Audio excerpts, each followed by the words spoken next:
Operation చేయడానికి నేను అస్సలు ఒప్పుకోను అని అంటాడు దశరథ్. కార్తీక్ ఏదో చెప్పబోతూ ఉంటే నువ్వు మాట్లాడుకు, అయినా నా కూతురు కడుపులో బిడ్డను చంపడానికి నువ్వెవడరా అని కార్తీక్ పై సీరియస్ అవుతాడు దశరథ. అది కాదు నాన్న అని దీప మాట్లాడబోతూ ఉంటే, అసలు నువ్వు తల్లివేనా? కడుపులో బిడ్డ చచ్చిపోయినా పర్వాలేదని డాక్టర్కి ఎలా చెప్తావు అని దీపపై ఫైర్ అవుతూ ఉంటాడు దశరథ.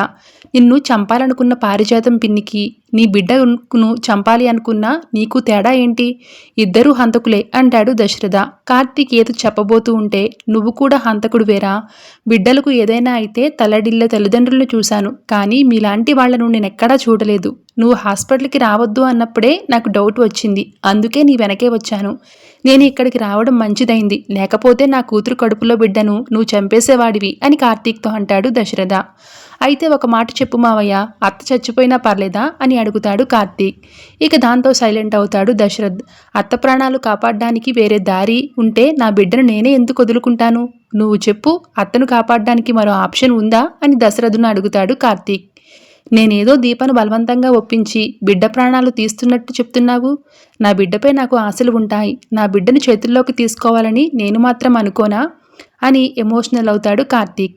నువ్వెన్ని చెప్పినా నేను ఒప్పుకోనరా, నా కూతురు కడుపులో పెరుగుతున్న బిడ్డ ప్రాణాలు తీయొద్దు అంటాడు దశరథ. అయితే అత్త చచ్చిపోయినా పర్లేదని చెప్పు అంటాడు కార్తీక్. నీ భార్య పట్ల నీకు బాధ్యత లేదా? నీ భార్య నీ కళ్ళ ముందే చచ్చిపోయినా పర్లేదా? నా బిడ్డ చచ్చిపోతుందని నువ్వింత బాధపడితే మేమెంత బాధపడాలి అని అంటాడు కార్తీక్. కూతురు త్యాగానికి కన్నీళ్లు పెట్టుకుంటాడు దశరథ. నువ్వు అసలు మా దగ్గరికి ఎందుకు వచ్చావు అమ్మా? ఈ తండ్రిని ఎందుకు కలిశావు? ఇన్నేళ్లు కష్టాలు భరించావు, అవి చాలవు అన్నట్లు మరో కష్టం మోసేందుకు సిద్ధమయ్యావు.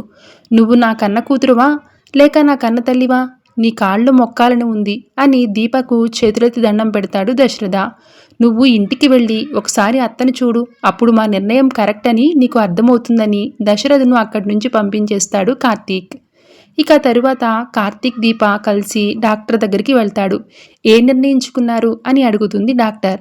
ఆపరేషన్ రెడీ చేయండి అని చెప్తాడు కార్తీక్. నేను ఎన్నో ఆపరేషన్లు చేశాను, కానీ ఎవరి విషయాన్ని ఇంత పర్సనల్గా తీసుకోలేదు. మీకు హెల్ప్ చేయాలి అనుకున్నాను, కానీ నేను ఈ టెన్షన్ తీసుకోలేకపోతున్నాను కార్తీక్ అంటుంది డాక్టర్. ఇకపై మీకు ఎలాంటి ఇబ్బంది ఉండదు, అన్నీ నేను చూసుకుంటాను. మేం మా అత్తను కాపాడాలని అనుకున్నాం, ఆపరేషన్కు రెడీ చేయండి, ఏర్పాట్లు చేయండి అని కార్తీక్ అంటూ ఉంటాడు. ఇక దాంతో దీప అక్కడ ఉండి ఎమోషనల్ అవుతుంది. Thanks for watching.